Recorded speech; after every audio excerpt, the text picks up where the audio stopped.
Pike Place Market and flowers go hand in hand. It's probably the most common thing people think of when they think about Pike Place Market. Throughout the years, farmers have evolved to not just doing produce, but also flowers. And there's an incredible history there about the Hmong farmers who make up about 40% of all of our flower farmers here today. Hey guys, how's it going?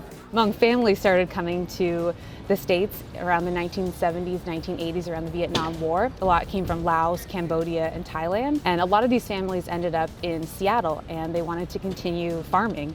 So local government agencies and churches tried to help them find land, and Pike Place Market staff actually invited them to come here and sell.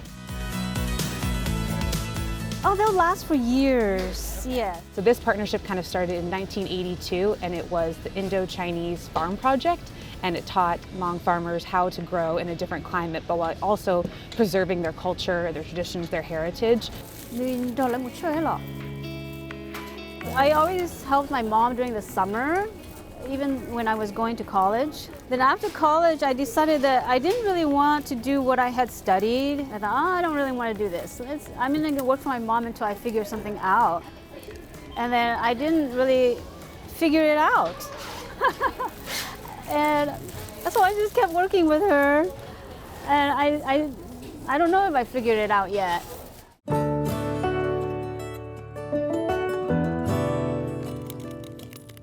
I'm using this Hmong tool, we call it vu, and I just pull the stem against, towards my finger, and then the blade cuts it. I was born in Laos. When I was 3, we left Laos. My mother was afraid because the communists had taken over the country of Laos that the Hmong might be persecuted. We were fortunate that we lived just across the Mekong River, which separates Laos from Thailand. We took a boat across the river and we were in Thailand. We lived in the refugee camp in Thailand for 5 years. We came to the US in 1980. Before the communist takeover, my mother was a farmer. She grew vegetables and rice, so she found out about the Indochinese Farm Project that was started to help newly arrived refugees to become self-sufficient by working the land. And so my mom joined the program. Oh my gosh, isn't that beautiful? I don't care if I sell this or not. I'll just take it home and enjoy it.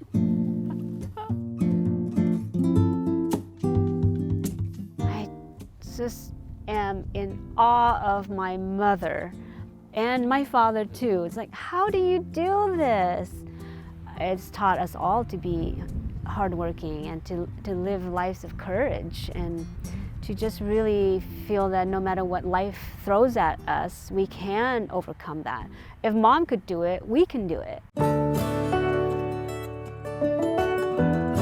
We used to do strawberries, but I think we stopped because I kept eating them.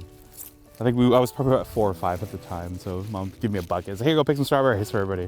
Like 2 for me, 1 for the bucket. I believe my folks have been farming about 2-3 years before I was born, so I'd say farming about 39 years or so. And if we include the old country, that's their entire lives. It's all my peony. Really pretty, but you have to cut it fast.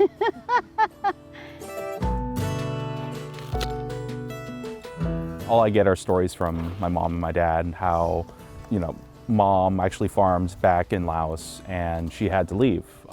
Because unfortunately my dad was in the military, and so if you had any ties to the military, you should probably leave or you might not be around anymore. And, it was scary. My husband, my son, my older son, they moved to Thailand first. They go 2 months before me.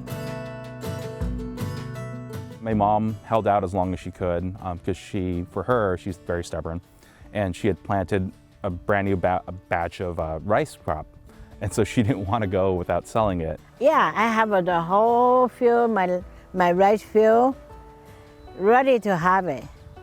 So I just go and harvest a little bit to make it more fresh rice and eat one more time with my brother, the family.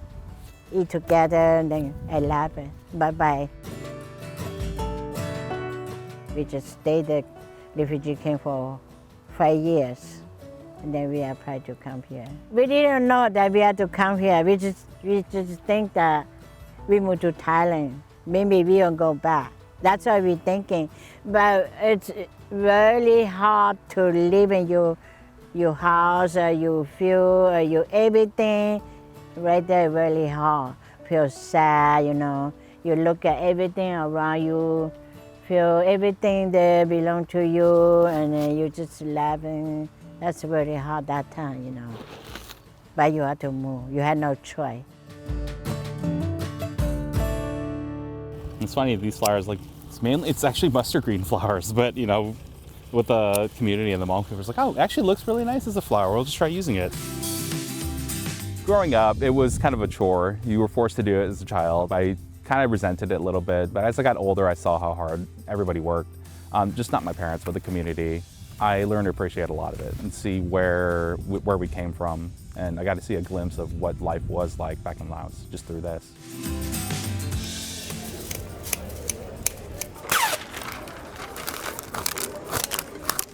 The market essentially was a place where we can sell our wares, and it gave my family a purpose, you know. Instead of just working like job after job after job, you know, the farm gave them stability. No, my mom could grow, she could sell, she could work. I think a lot of people, you know, back in Laos, that was their day-to-day. You would wake up early in the morning, you would walk to your farm, which was usually nowhere near, and you would work on the farm all day, harvest your wares, and probably sell on the roadside after the next day. The Pike Place was that for us. You know, a lot of the community, this just reminded them of a life they used to have back, you know, before war and everything. Just kind of took it away from them.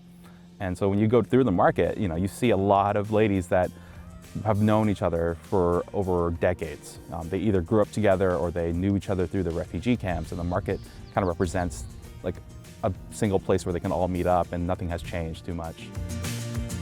No matter what day you come to the market, there will always be flower farmers there. Is that cash or card? I am grateful every day that I get to go to market. I'm just enjoying every day that I get to do this. You too. Okay, bye-bye. All right, thanks you guys. Enjoy the flowers. The market's gonna be here before us, and the market's gonna be here after us, and I'm just happy to be a part of it. That's the market for you. Oh, I love it. Just as long as there's a Pike Place Market, I'll be there.